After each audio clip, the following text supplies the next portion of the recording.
رہیں کیسے زندگی، آؤ علماء سے پوچھ لیں، آئے جو مشکل پیش کوئی، آؤ علماء سے پوچھ لیں۔ الحمدللہ رب العالمین والصلاة والسلام علی سید الانبیاء والمرسلین، اما بعد فاعوذ باللہ من الشیطان الرجیم، بسم اللہ الرحمن الرحیم۔ پڑھیے الصلاة والسلام علیک یا رسول اللہ،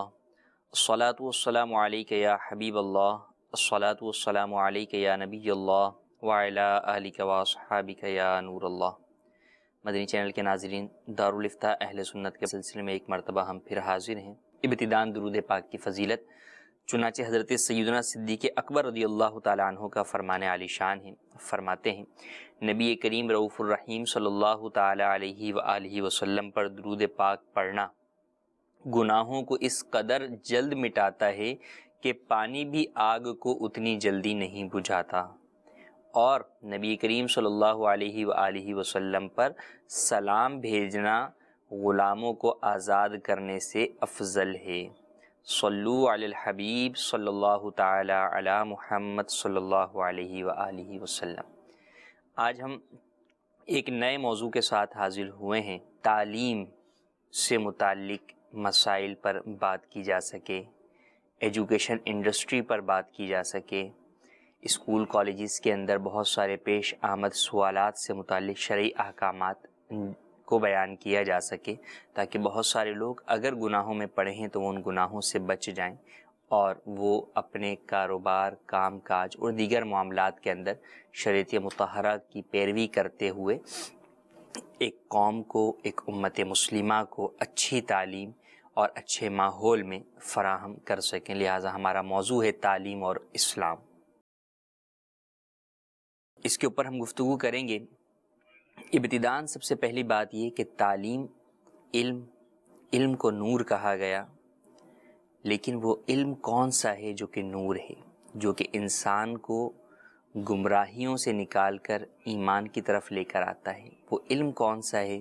جو کہ انسان کو اندھیروں سے نکال کر روشنیوں کی طرف لاتا ہے؟ یقیناً وہ علم دین ہے کہ جس کے ذریعے سے انسان گمراہی سے بچتا ہے، کفر سے بچتا ہے، اللہ تبارک و تعالیٰ کی وحدانیت، نبی کریم صلی اللہ علیہ وسلم کی رسالت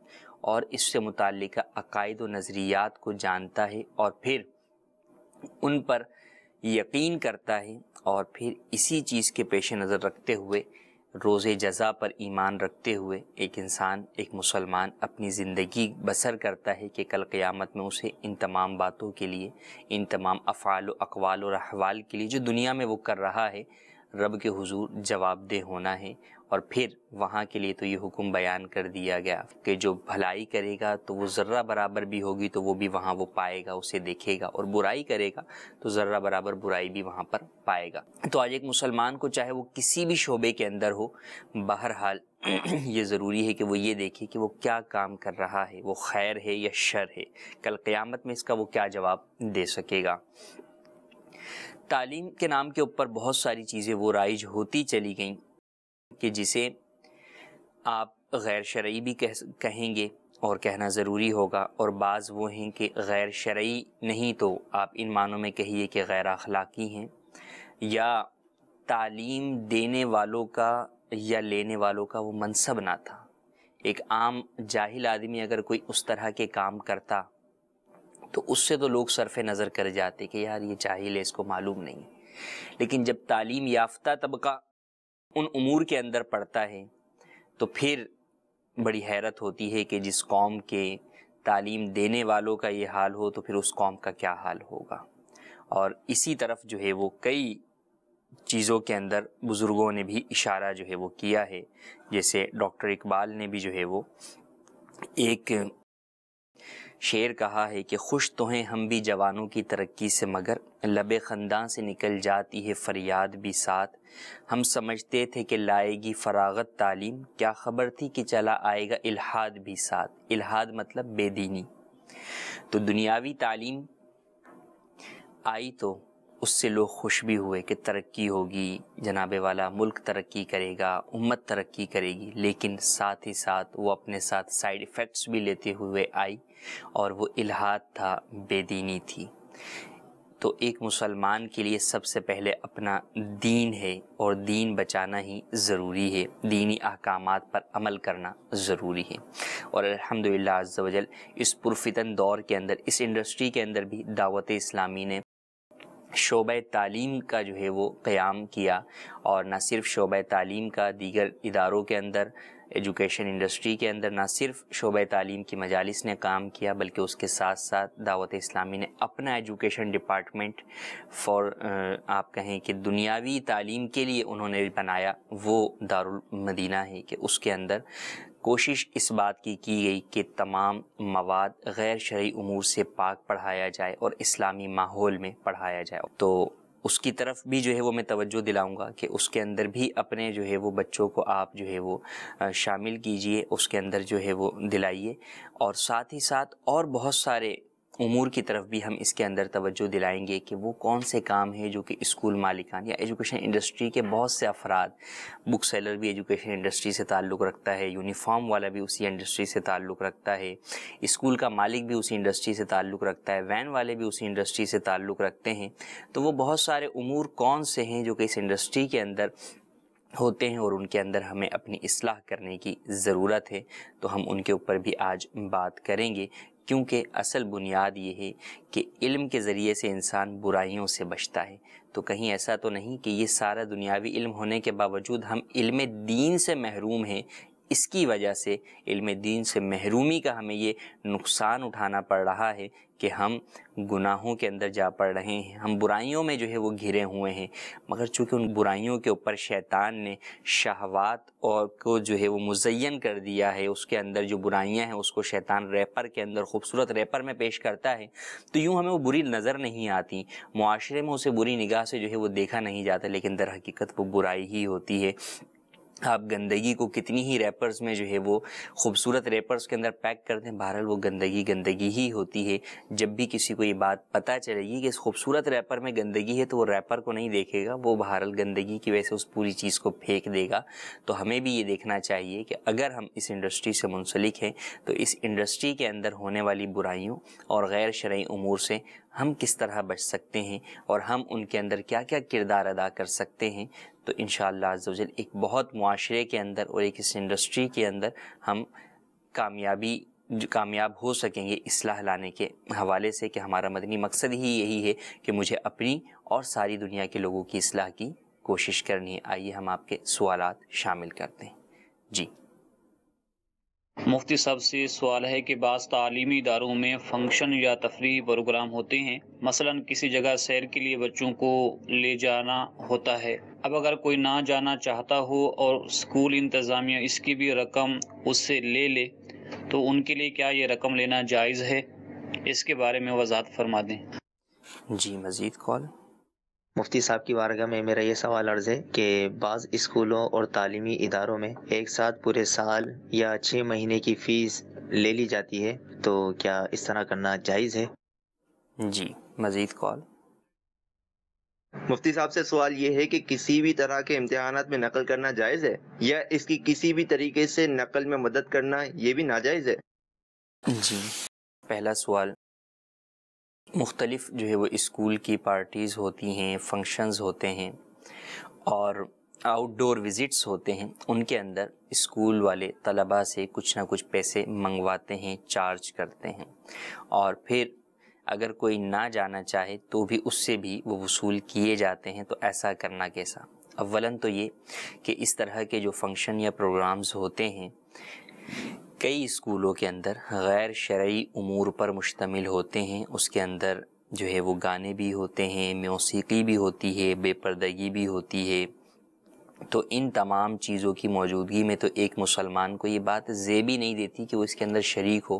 اور نہ ہی تعلیمی اداروں کو یہ بات زیب دیتی ہے کہ وہ ان چیزوں کا اہتمام کریں۔ تعلیم کا مقصد یہ ہے کہ انسان اپنے رب کو پہچان سکے، نہ یہ کہ رب سے دور ہو۔ وہ تعلیم جو انسان کو اس کے رب سے دور کرے وہ تعلیم نہیں ہے۔ اللہ تبارک و تعالی نے اپنے نبی علیہ الصلوۃ والسلام کو جو ارشاد فرمایا وعلم آدم الاسماء، کہ اللہ تبارک و تعالی نے آدم علیہ السلام کو تمام اسماء سکھائے. تو دیکھیے کہ تعلیم کس قدر خوبصورت جو ہے وہ چیز ہے کہ اللہ تبارک و تعالی نے اپنے نبی خلیفہ حضرت آدم علیہ السلام کو سکھائی، اور اسی علم کی بدولت آپ کی فضیلت کا اظہار کیا فرشتوں کے اوپر. تو وہاں تعلیم کی بنیاد، علم کی بنیاد کے اوپر شرف آدم ہوا، حضرت آدم علیہ السلام کے شرف کو ظاہر کیا گیا، فضیلت کو ظاہر کیا گیا فرشتوں کے اوپر. تو آج کیا تعلیم ہمیں اس بات کا درس دیتی ہے کہ ہم یہ کام کریں، ہم جو ہے وہ رب سے دور جانے والے کام کریں؟ تو سب سے پہلی بات تو یہ کہ ایسے امور، ایسے فنکشنز جو کہ غیر شرعی چیزوں پر مشتمل ہیں وہ جائز ہی نہیں ہیں، تو ان کو کروانا بھی حرام ہے اور اس میں شمولیت بھی حرام ہے. اور اگر بالفرض ہم یہ مان لیں کہ ہاں بعض اداروں کے اندر شرعی حدود و قیود کے اندر ہی کوئی پروگرام ہوتا ہے، مثال کے طور پہ نعت خوانی کی محفل ہوتی ہے، تو اب اس میں بھی شمولیت کے باوجود پیسے جو ہے وہ مانگنا یہ ہرگز جائز نہیں ہے، اس کی اسلام میں اجازت نہیں. کیوں؟ کیونکہ اب مانگنا دو طور پر ہوتا ہے. ایک تو ہوتا ہے کہ آپ سروس چارج کے طور پر مانگ رہے ہیں، مثال کے طور پہ کہ دارالمدینہ جو ہے وہ اپنے سیکنڈری اسکول کے بچوں کو فیضان مدینہ عالمی مدنی مرکز کا وزٹ کروانے کے لیے جو ہے وہ لے کر آتا ہے. اب اس کے اندر وہ بچوں سے کرائے کی مد میں چارج کرتے ہیں، یہ تو ٹھیک ہے، لیکن اس میں وہی ہے کہ جو بچے شامل ہوں گے انہی سے کرایہ لیا جائے گا، جو شامل نہیں ہوں گے ان سے کرایہ نہیں لیا جائے گا. اچھا، ایسا ہوتا ہو یہ ضروری نہیں ہے، میں مثال کے طور پہ سمجھانے کے لیے عرض کر رہا ہوں. اور ایک یہ ہے کہ محفل میلاد ہے اسکول کے اندر، تو اب محفل میلاد کا اہتمام اسکول کر رہا ہے، تو اس کے اندر بطور چندہ تو جو ہے وہ طلبہ شریک ہو سکتے ہیں، اور وہ بھی طلبہ جو کہ نابالغ ہیں، اپنے پیسوں سے شامل نہیں ہو سکتے. ہاں، والدین جو ہے وہ اپنے طور پر جو ہے وہ چندہ دیں تو وہ ٹھیک ہے. اب اس چندے کے اندر بھی اگر زور زبردستی ہو کہ نہیں دینا ہی ہے تمہیں چندہ، یہ تو جائز ہی نہیں ہے. چندہ تو جبری طور پر ہوتا ہی نہیں ہے. چندہ تو جو ہے وہ ایک ترغیب ہوتی ہے، آپ اس کے اندر جو ہے وہ اختیار ہوتا ہے کوئی دے یا نہ دے. تو جہاں چندے کی سی صورت ہوگی تو وہاں پر تو شمولیت کے باوجود بھی جبر جائز نہیں ہے. تو جائے کہ شمولیت نہ ہو اور پھر جبری طور پر جو ہے وہ چندہ لیا جائے، تو ایسا کرنا ہرگز جائز نہیں ہے. جہاں پر آپ سروس کسی کو دے رہے ہیں اس سروس کا آپ اجرت تو لے سکتے ہیں، لیکن جب کوئی شخص وہ سروس لے ہی نہیں رہا، وہ آپ کی اس چیز میں شمولیت ہی اختیار نہیں کر رہا، تو ایسی صورت میں آپ کا اسے زبردستی سروس چارج کرنا یہ گویا کہ اس کے اوپر جرمانہ لگانا ہے، پینلٹی لگانا ہے، اور یہ حرام ہے، اس کی اسلام میں ہرگز اجازت نہیں ہے. اچھا، دوسرا سوال ہے کہ ایڈوانس جو ہے وہ سال بھر کی فیس لے لی جاتی ہے، یا بعض جگہوں پر 6 ماہ کی لے لی جاتی ہے، یا بعض جگہوں پر 3 ماہ کی بھی لی جاتی ہے، یا بعض جگہوں کے اوپر میرے بھی سننے میں آیا کہ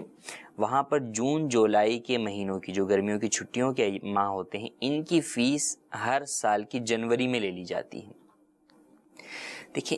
ایڈوانس کے طور پر فیس لینے میں تو حرج نہیں ہے، لیکن اگر وہ شخص اس ماہ تک آپ کے اسکول میں کنٹینیو نہیں کرتا ہے، کسی وجہ سے وہ چھوڑ جاتا ہے، تو پھر بہرحال یا آپ نکال دیتے ہیں اسے، تو پھر بہرحال آپ کو وہ فیس واپس کرنی ہوگی. جیسے اگر کسی نے جون جولائی کی فیس جنوری میں لے لی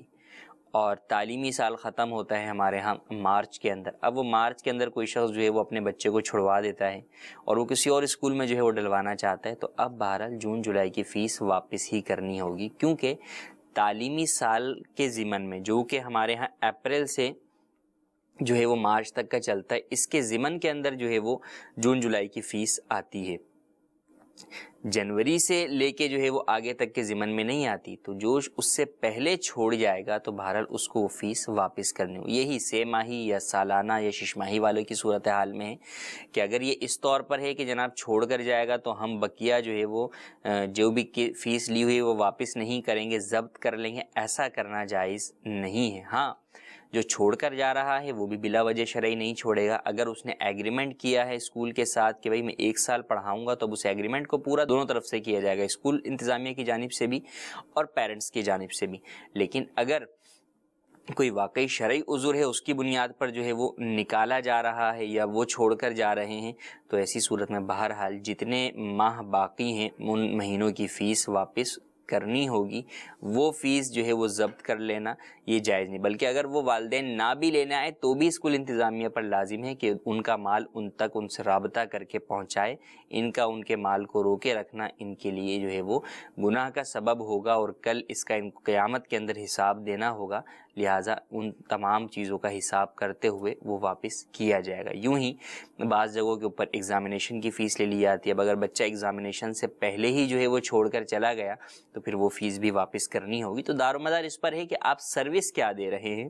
اور اس سروس کے بدلے میں کیا اجرت آپ لے رہے ہیں۔ تو جب سروس ہوگی تو اجرت ہوگی، اگر وہ سروس آپ نے فراہم ہی نہیں کی تو پھر بہرحال اگر اجرت آپ ایڈوانس میں لے چکے ہیں تو وہ آپ کو واپس کرنی ہوگی۔ تیسرا سوال نقل سے متعلق ہے۔ بورڈز کے بھی امتحانات جو ہے وہ ہونے کے لیے جا رہے ہیں، کئی جو ہے وہ طلباء جو ہے وہ لوگوں کی باتوں میں آ کے، بچوں کی باتوں میں آ کے نقل کی طرف لگ جاتے ہیں، یا جو ہے وہ تیاری نہیں کرتے اس وجہ سے نقل میں لگ جاتے ہیں، یا ہو سکتا ہے کہ اسکول کے امتحانات کے اندر بھی جو ہے وہ نقل کرتے ہوں۔ تو سب سے پہلی بات تو یہ ہے کہ دیکھیں نقل ہے کیا؟ نقل کرنا حرام ہے، کیونکہ آپ دھوکہ دے رہے ہیں۔ آپ اپنے امتحان لینے والے ممتحن کو یہ بات ظاہر کر رہے ہیں کہ مجھے یہ مضمون پورا آتا ہے اور یہ جو سوالات آپ نے پوچھے ہیں یہ میں اپنی علمی قابلیت کی بنیاد پر لکھ رہا ہوں۔ تو یہ آپ دھوکہ دے رہے ہیں، حالانکہ آپ علمی قابلیت کی بنیاد پہ تو نہیں لکھ رہے، آپ تو نقل کر کے جو ہے وہ لکھ رہے ہیں، تو آپ میں وہ قابلیت نہیں ہے، تو یہ آپ دھوکہ دے رہے ہیں۔ اور پھر نمبر حاصل کر کے آپ گویا کہ اپنے اس دھوکے کے ذریعے سے دیگر جو آپ کے کلاس فیلوز ہیں یا امتحانات کے سے متعلقہ جو آپ کے جو فیلوز ہیں، آپ ان کے بھی جو ہے وہ حق تلفی کر رہے ہیں، کیونکہ اگر آپ نقل نہ کرتے تو آپ کے نمبر کم آتے، آپ نیچے ہوتے۔ اور جو حقیقت میں تعلیم حاصل کر کے درست آیا ہے، اچھے طریقے سے پڑھ کے آیا ہے، وہ جب امتحان دیتا تو اس کے نمبر جو ہے وہ اوپر ہوتے، لیکن آج نقل کی وجہ سے آپ کے نمبر اوپر چلے گئے، اس کے نیچے چلے گئے، تو یہ حق تلفی بھی ہے۔ اور ویسے بھی اس کے اپنے بھی جو ہے وہ نقصانات ہی ہیں کہ اگر آج آپ پڑھ کر پاس ہو بھی گئے تو ڈگری لے کر کیا کریں گے؟ ڈگری لینے والے تو آپ بھی جانتے فی زمانہ بہت جو ہے وہ گھوم رہے ہیں، بہت سارے ڈگریوں کے بغیر افراد وہ ہیں جو کہ جاب پر بھی جو ہے وہ ہیں۔ تو اصل ہوتی ہے آپ کی اپنی صلاحیت، علمی صلاحیت، خداداد صلاحیت۔ تو آپ کی صلاحیت کیا ہے، آپ نے علم سیکھا کیا ہے، آگے آپ نے وہی ڈیلیور کرنا ہے۔ اگر آپ کسی جاب پر جاتے ہیں یا آپ پڑھانے کے لیے جاتے ہیں تو اگر آپ کو آتا نہیں ہوگا تو آپ پڑھائیں گے کیا؟ کیا ڈگری دکھا کر پڑھا دیں گے یا آپ کی ڈگری پڑھائے گی یا آپ کے نمبر پڑھائیں گے؟ ایسا نہیں ہوگا۔ تو آپ گویا کہ ایک پورے سسٹم اور نظام کو جو ہے وہ مفلوج جو ہے وہ کرنے کے لیے جا رہے ہیں، قوم کو نقصان پہنچانے کے لیے جا رہے ہیں۔ تو ایسا کرنا قانوناً بھی جو ہے وہ جرم ہے، شرعاً اور اخلاقاً بھی جو ہے وہ جرم ہے اور ناجائز اور گناہ ہے۔ اور اس میں تعاون کرنے والے افراد بھی گناہ گار ہیں۔ جو لوگ اس طرح کے گناہوں کے اندر مددگار بنتے ہیں، فوٹو اسٹیٹ والے ہیں کہ وہ پتہ ہے کہ بھئی مائکرو اس طرح کی جو ہے وہ بنا کر دے رہے ہیں، انہیں معلوم ہے کہ یہ نقل کے لیے بنوائے جا رہے ہیں، تو وہ بھی جو ہے وہ گناہ گار ہوں گے۔ یوں ہی جو اگر پیپرز کو لیک آؤٹ کر رہے ہیں وہ بھی گناہ گار ہوں گے۔ تو یہ جتنے بھی افراد اس گناہ کے اندر جو ہے وہ کسی نہ کسی طریقے سے تعاون کر رہے ہوتے ہیں، وہ اپنی آخرت کو داؤ پر لگا رہے ہوتے ہیں۔ انہیں چاہیے کہ اللہ عز و جل کی بارگاہ میں سچی توبہ کریں اگر پہلے کچھ ایسا کر چکے ہیں، اور آئندہ ہرگز ایسا نہ کریں۔ جی مزید کال۔ مفتی صاحب سے میرا ایک سوال ہے کہ میں یہاں ایک پرائیویٹ اسکول میں چوکیدار ہوں بابا کے حیثیت سے۔ یہاں پر پیرنٹس جو آتے ہیں وہ اکثر کچھ نہ کچھ پیسے دے کے چلے جاتے ہیں، یہ بتائیں مجھے کہ وہ پیسے جائز ہیں یا نہیں؟ جی، بابا ہیں اور ان کو جو ہے وہ پیسے دے کر چلے جاتے ہیں، اگر یہ سوال نہیں کرتے ویسے ہی لوگ جو ہے وہ غریب سمجھتے ہوئے مدد کر دیتے ہیں تو ایسی صورت کے اندر لینے میں حرج نہیں ہے، جبکہ اسکول انتظامیہ وغیرہ کی جانب سے ممانعت نہ ہو۔ اگر اسکول انتظامیہ کی جانب سے ممانعت ہو تو پھر نہ لیا جائے، اور اس کے علاوہ بھی بہرحال بچنا چاہیے ان چیزوں کے اندر جو ہے وہ خودداری والی کیفیت ہو تو بچنا بہرحال بہتر ہے۔ جی مزید کال۔ عبد الرزاق اتاری ہند کے شہر گلبرگہ سے عرض کر رہا ہوں، میرا مفتی صاحب کی بارگاہ میں یہ سوال ہے کہ جہاں پر کو ایجوکیشن سسٹم ہوتا ہو اس کالج یا پھر اس سے ایسے اسکول میں پڑھانا کیسا ہے؟ جی مزید کال۔ سر ارشد بات کر رہا ہوں، ایڈمنسٹریٹر اسکول کا۔ میں مفتیان کرام اہل سنت سے یہ پوچھنا چاہتا ہوں کہ کچھ دکاندار اور کچھ پبلشر وغیرہ اسکول میں آ کے کچھ کمیشن وغیرہ کی آفرز کر رہے ہوتے ہیں۔ میں یہ پوچھنا چاہتا ہوں کہ شرعی لحاظ سے اس کی کیا حیثیت ہے؟ کیا کمیشن لینا درست ہے یا کس حد تک غلط ہے یا کس حد تک درست ہے؟ یہ دوسرے سوال کو ہم پہلے جو ہے وہ کنٹینیو کرتے ہیں، اس کا میں جواب دیتا ہوں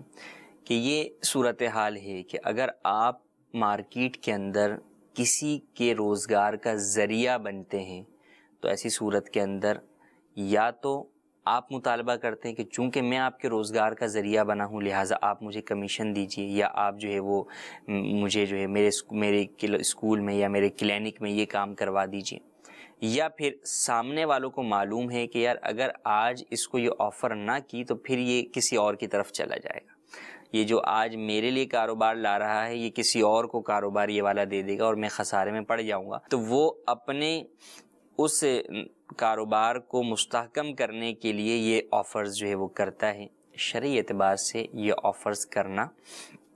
ان کا مطالبہ دونوں جانب سے کسی بھی جانب سے ہو وہ ناجائز اور حرام ہے اور یہ رشوت ہے۔ تو یہاں پر اولاً تو سمپل سی بات یہ کہ دیکھیں ایک اسکول ہے، اس پر یہ لازم ہے اخلاقی اعتبار سے، قانونی اعتبار سے، اور وہ جو اجارہ کر رہا ہے بچوں کے والدین سے ان کے پڑھانے سے متعلق، تو اس پر یہ بات پہلے ہی لازم ہے کہ وہ کتابوں کو سلیکٹ کرے اور اپنے بچوں کے لیے اچھی کتب کو منتخب کرے، اس کا انتخاب کرے۔ اب جب اس نے یہ انتخاب کر لیا جو اس کے اوپر لازم تھا، تو اس انتخاب کے اندر اس نے سامنے والے کا تو کوئی کام نہیں کیا، پبلشر کا تو کوئی کام نہیں کیا، یا اگر یونیفارم کا انتخاب کیا ہے تو یونیفارم کے اندر اس نے پبلشر کا تو کوئی کام نہیں کیا، اس نے تو اپنے اسکول کے اعتبار سے اس چیز کو کیا ہے۔ اب وہ اسکول کا یونیفارم کسی بھی جگہ سے مل جائے، یا کوئی والدین جو ہے وہ مارکیٹ سے کپڑا اٹھا کے گھر میں ہی جو ہے وہ سی لیں، ہاں یہ کہ بھئی فلاں اسکول کو بتا دیا کہ ہمارے اسکول میں فلاں رنگ کا جو ہے وہ یونیفارم جو ہے وہ شامل ہے، اگر آپ فلاں دکان کو بتا دیا یا فلاں جو ہے وہ اسٹور کو بتا دیا، اگر آپ یہ رکھیں گے تو ٹھیک ہے، ہم والدین کو آپ کی طرف ریفر کر دیں گے، بتا دیں گے کہ فلاں جگہ سے جو ہے وہ یہ چیز مل رہی ہے۔ تو یہ ایک مسلمان کا دوسرے مسلمان کو مشورہ دینا ہے، خیر خواہی ہے، تو یہ خیر خواہی کے اوپر جو ہے وہ کمیشن کا مطالبہ نہیں کیا جا سکتا۔ یہیں سے دین اسلام کا حسن ظاہر ہوتا ہے کہ دین اسلام یہ نہیں کہتا کہ آپ جناب والا کسی کو مشورہ بھی دیں تو پیسے ہی لے کر دیں، نہیں، اسلام یہی کہتا ہے کہ دیکھیں دین خیر خواہی کا نام ہے، خیر چاہنے کا نام ہے، خیر خواہ مطلب خیر چاہنے والا، تو خیر خواہی کا نام ہی تو دین ہے۔ تو ایک مسلمان دوسرے مسلمان کے ساتھ خیر خواہی کرتا ہے، یہ اس کے مسلمان ہونے کا اور ایک دوسرے کے آپس میں بھائی ہونے کا تقاضا ہے۔ کیا کوئی اپنے بھائی سے مطالبہ کرتا ہے؟ اس طرح کا نہیں کرتا۔ تو آپ کا وہ مسلمان بھائی ہے، اگر آپ کی وجہ سے اس کا ذریعہ روزگار بن رہا ہے تو اس کے اندر آپ کا جو ہے وہ اس سے پیسوں کا مطالبہ کرنا یہ بیجا ہی ہے۔ آپ کی اس کے ساتھ یہ بھلائی ہے، اس کو بھلائی ہی رہنے دیجئے، اس کو نیکی ہی رہنے دیجئے، اس کو گناہ کے زمرے میں نہ لے کر جائیے۔ اسی طریقے سے آپ نے کتاب کا انتخاب کیا تو پبلشر تو ویسے ہی کتاب جو ہے وہ چھاپ رہا ہے، آپ نے اچھی کتاب کا انتخاب کر لیا تو آپ نے پبلشر کے لیے تو کوئی کام نہیں کیا، آپ نے کتاب کا انتخاب کیا۔ اب چونکہ وہ کتاب زیادہ بکے گی تو پبلشر کا فائدہ ہوگا، تو ٹھیک ہے، پبلشر نے اگر اچھی کتاب بنائی ہے، آپ نے انتخاب کیا اور وہ کتاب مارکیٹ میں چل رہی ہے جس سے پبلشر کو فائدہ ہو رہا ہے، تو پبلشر کی اپنی محنت ہے نا کہ اس نے اچھی کتاب بنائی ہے،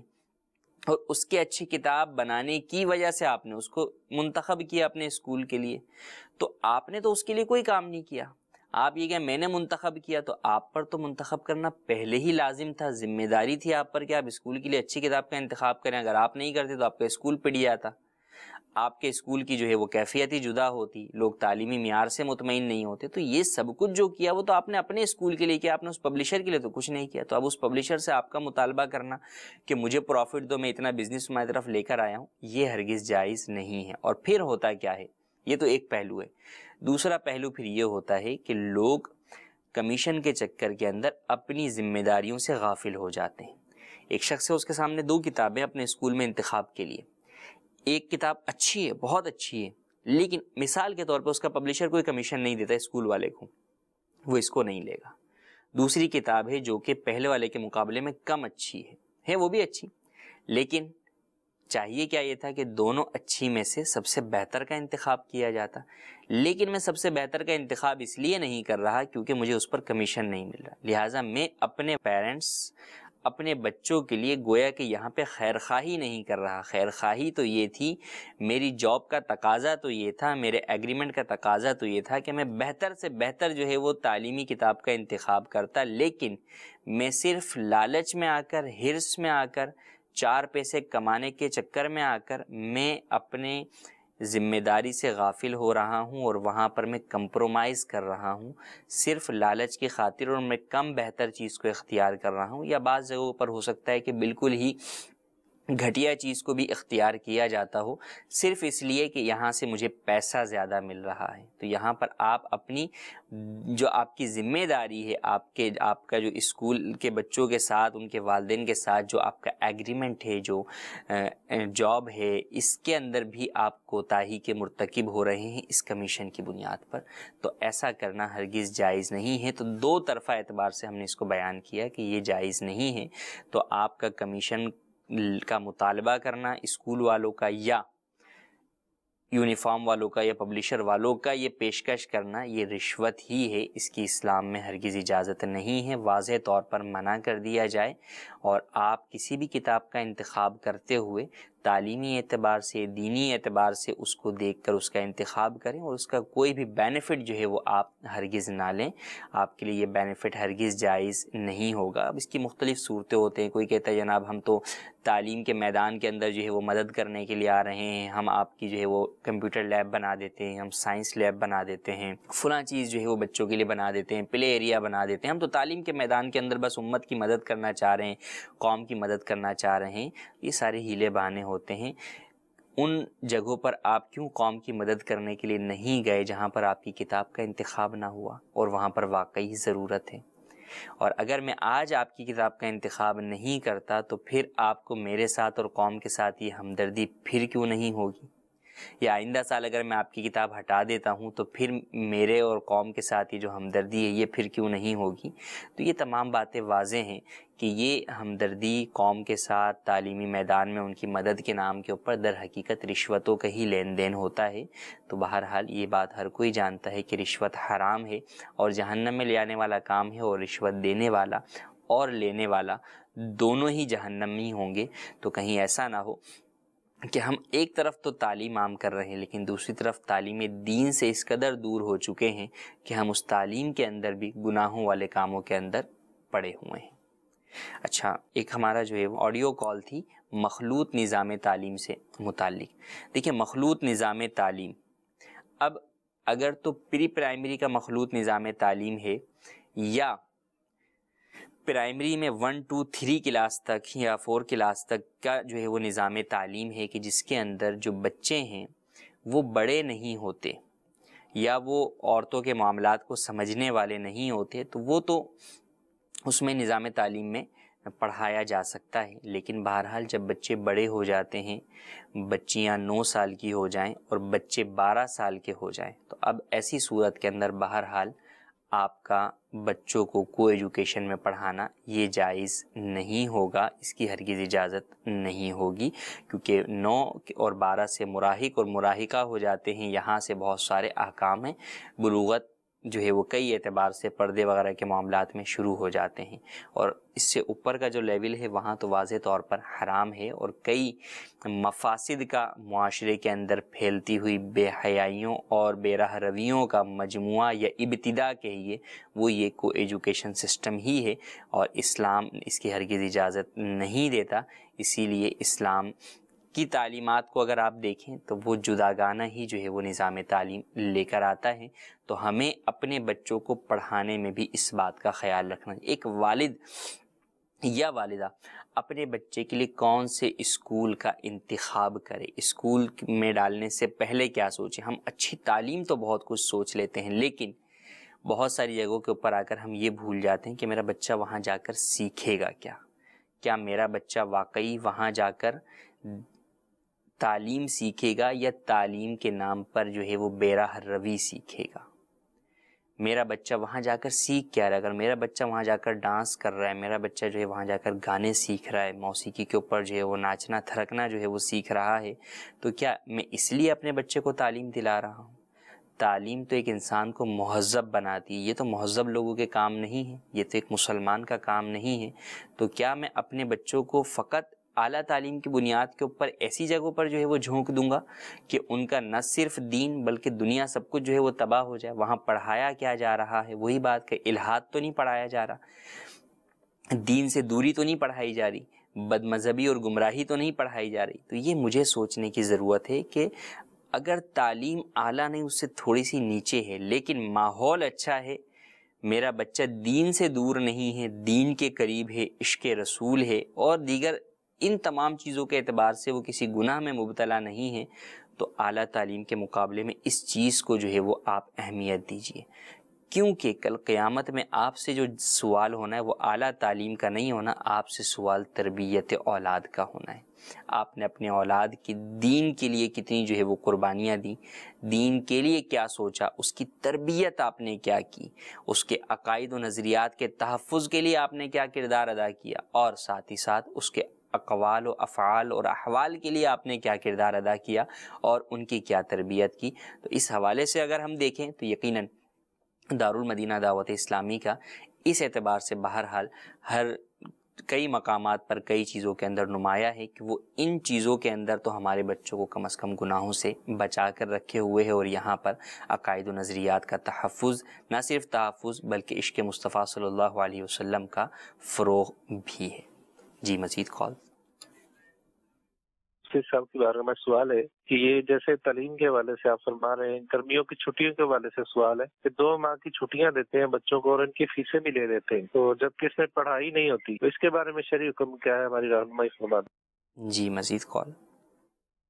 الطاف رضا خان, ہند کے شہر ناسک سے عرض کر رہا ہوں. میرا سوال یہ ہے کہ اسکول میں تو 12 مہینے کی فیس لی جاتی ہے, لیکن میں اسکول کے بچے چھوڑتا ہوں اور ان کے میں 11 مہینے کے پیسے لیتا ہوں, جبکہ 11واں مہینہ جو اپریل کا آتا ہے, اپریل کے 12, 13 یا 15 تاریخ یا 16 تاریخ تک اسکول رہتی ہے, تو اپریل کے پیسے لینا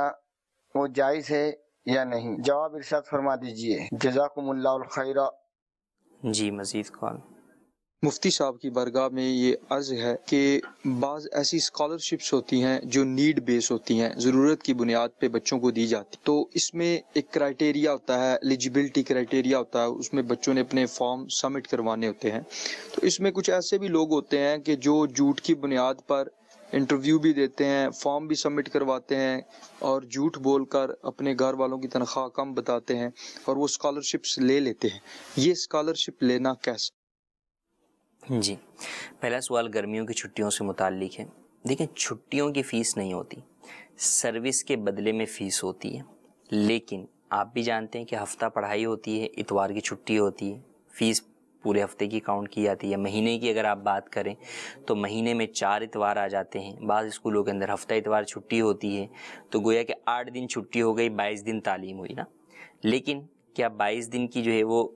کاؤنٹ کی جاتی ہے؟ کاؤنٹ نہیں کی جاتی, بلکہ ایسی صورت کے اندر ٹوٹل جو ہے وہ پورے مہینے کی ہی فیس چارج کی جاتی ہے, اور اس کو کہتے ہیں کہ بھئی یہ معروف تعطیلات ہیں, تو ان تعطیلات کی کٹوتی نہیں ہوتی. گویا کہ طے ہی یہی ہے کہ جناب یہ 8 چھٹیوں کے علاوہ 22 دن کا جو ہے وہ گویا کہ آپ سے ایگریمنٹ ہے پڑھائی کا یا تعلیم کا, یا 20 کا, مختلف جو بھی صورتحال ہے. تو یوں ہی جو ایگریمنٹ ہوتا ہے اسکول سے, اگر ایگریمنٹ کو اگر آپ بات کریں, چونکہ کوئی بھی والدین اپنے بچے کو 1 مہینے کے پڑھانے کے لیے تو نہیں بیچتا, پوری کلاس پڑھانے کے لیے بیچتے ہیں. پوری کلاس کا دورانیہ جو ہے وہ 12 ماہ پر مشتمل ہوتا ہے. تو اس 12 ماہ کے درمیان میں یہ چھٹیاں آتی ہیں, تو گویا کہ یہ پورے سال کا ہی ایگریمنٹ ہے, اور اس ایگریمنٹ کے اندر یہ چھٹیاں جو ہے وہ جس طرح کی جمعہ ہفتہ اتوار کی چھٹیاں آتی ہیں, اسی طرح کی یہ چھٹیاں پورے ماہ کے اس میں ہیں. اس کو آسان لفظوں کے اندر آپ دوسرے معنوں کے اندر یوں بھی جو ہے وہ سمجھ سکتے ہیں کہ گویا کہ اگر ایک اسکول کی فیس 1000 روپے ہے اور پورے سال کی فیس اس کی ہوئی 12000,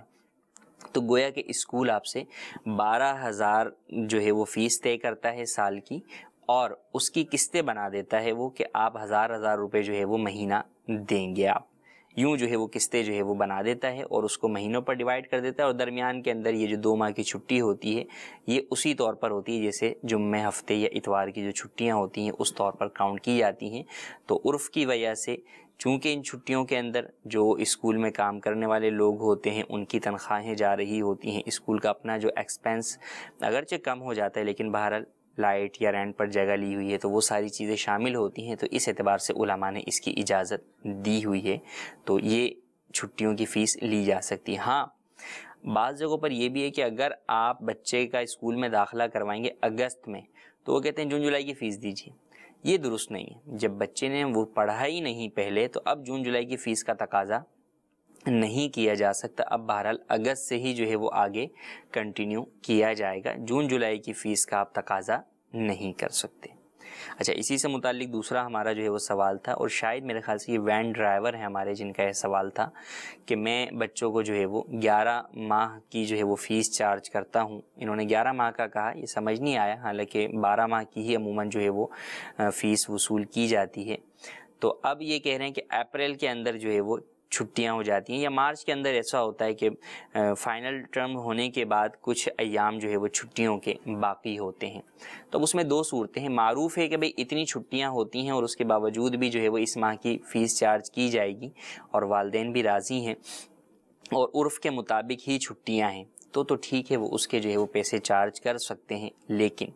دیکھیں 2 چیز ہیں، ایک یہ ہے کہ چارج کرنا اور ایک یہ ہے کہ مسلمان کے ساتھ خیر خواہی اور بھلائی کرتے ہوئے اس کو بھی جو ہے وہ سہولت دینا۔ یہ وین والوں کے لیے بھی میں عرض کر رہا ہوں اور ساتھ ہی ساتھ اسکول مالکان کے لیے بھی جو ہے وہ ایک میری جانب سے جو ہے وہ ایک ہمدردانہ اور جو ہے وہ پیغام ہے خیر خواہی والا کہ دیکھیں آپ بھی سمجھتے ہیں کہ آپ کا اسکول اگر چل رہا ہو تو اس کا ایکسپینس کتنا ہوتا ہے، اور اگر اسکول جو ہے وہ آف ہو تو ایکسپینس کتنا ہوتا ہے۔ انڈرسٹوڈ ہے کہ ایکسپینس کے اندر فرق آتا ہے، وین ڈرائیور کا تو بہت ہی فرق آتا ہے کہ وین چلتی ہی نہیں ہے تو اس کا نہ فیول خرچ ہو رہا ہے اور نہ ہی ڈرائیور کی اپنی سروسز جو ہے وہ ہو رہی ہیں، وہ دونوں چیزیں بانڈ ہیں، وہ کسی بھی جگہ پر 2 مہینے جو ہے وہ لگا سکتا ہے۔ تو ایسی صورت کے اندر بہرحال اسکول والوں کو بھی اور وین والوں کو بھی چاہیے کہ اس چیز کے اندر دیکھیں، لوگوں کو سہولت دیں، ان کو جو ہے وہ کنسیشن جو ہے وہ دیں۔ وین والوں کی فیس والا معاملہ تو ویسے بھی محل غور ہے کہ ان کا جون جولائی کی فیس کی چھٹیوں کے جو ہے وہ پیسے لینے کی کیا صورتحال ہے، یہ محل غور ہے، اس کے اوپر میں ابھی جو ہے وہ کلام نہیں کرتا۔ لیکن جو انہوں نے اپریل والا ذکر کیا کہ بھئی آدھا مہینہ جاتے ہیں اور آدھا مہینہ اسکول کی چھٹیوں کی وجہ سے وہ ہوتا ہے، تو پھر ایسی صورت کے اندر والدین کو بھی کچھ نہ کچھ سہولت دینی چاہیے، کنسیشن دینی چاہیے، تاکہ کچھ فائدہ آپ کو ہو تو کچھ فائدہ آپ دیگر مسلمانوں کو بھی پہنچا سکیں، اور اچھی نیت کریں گے تو انشاءاللہ عز و جل اس کے اندر آپ کو ثواب بھی ملے گا۔ تیسرا سوال ہمارا اسکالرشپ سے متعلق ہے، یہ بہت اہم صورتحال ہے، کئی جگہوں کے اوپر اس چیز کا سامنا ہوتا ہے کہ وہی بات ہے کہ مفت میں آئی ہوئی چیز کے لیے ہر کوئی جو ہے وہ ہر طرح کی چیز کرنے کو جو ہے وہ تیار ہو جاتا ہے، یہ نہیں سوچتا کہ کل قیامت میں مجھے رب کو بھی جواب دینا ہے، میں یہ ساری چیزیں حاصل کر لوں گا تو کیا آپ یہ سوچیں نا کہ اگر کوئی بچہ جھوٹ بول کر اسکالرشپ کے اوپر کوئی تعلیم حاصل کر لیتا ہے، آگے کیا آپ اس سے امید لگائیں گے کہ وہ کسی منصب کے اوپر بیٹھ کر قوم کے لیے جو ہے وہ اچھا کام کرے گا؟ جس چیز کی ابتدائی جو ہے وہ غلط سے ہوئی ہے تو وہ کیا آگے جا کر جو ہے وہ درستگی کی طرف جائے گا؟ تو وہ آگے بھی اسی طرح کی چیزیں چل رہی ہوتی ہیں جس کا حال ہمارا معاشرہ اور قوم پوری ملاحظہ کر ہی رہی ہوتی ہے کہ جس کا نقصان کس طرح پوری قوم کو پہنچ رہا ہوتا ہے۔ تو لہٰذا جھوٹ بول کر اختیار کرنا یا اسکالرشپ لینا ہرگز جائز نہیں ہے، بلکہ بعض اسکالرشپ کے اندر تو زکوٰۃ والی بھی شرط ہوتی ہے، تو وہاں پر تو جو مستحق زکوٰۃ ہوگا وہی لے سکتا ہے، جو مستحق زکوٰۃ نہیں ہے اس کے لیے لینے کی بھی ہرگز اجازت نہیں ہے۔ تو ان باتوں کا خیال کرنا ضروری ہے کہ اسکالرشپ چاہے آپ گورنمنٹ سے لیں یا کہیں سے بھی لیں تو جھوٹ اور دھوکہ دہی کی اجازت ہرگز نہیں ہے، اور اگر کوئی اس کو ویریفائی کرتا ہے اور اس کو جو ہے وہ لکھ کر جو ہے وہ یا اس کی تصدیق کرتا ہے تو وہ بھی اس بات کا خیال کرے کہ تصدیق کرنے والا بھی جواب دہ ہوگا، اگر یہ جھوٹی تصدیق کر رہا ہے تو یہ بھی گناہ گار ہوگا، لہذا اس کا بھی بچنا ضروری ہے۔ اللہ تبارک و تعالی سے دعا ہے جو سنا اسے یاد رکھنے، اس پر عمل کرنے، اسے دوسروں تک پہنچانے کی سعادت نصیب فرمائے، آمین بجاہ النبی الامین۔ صلو علی الحبیب صلی اللہ تعالی علی محمد صلی اللہ علیہ وسلم۔ گزارے کیسے زندگی، آؤ علماء سے پوچھ لیں، آئے جو مشکل پیش کوئی، آؤ علماء سے پوچھ لیں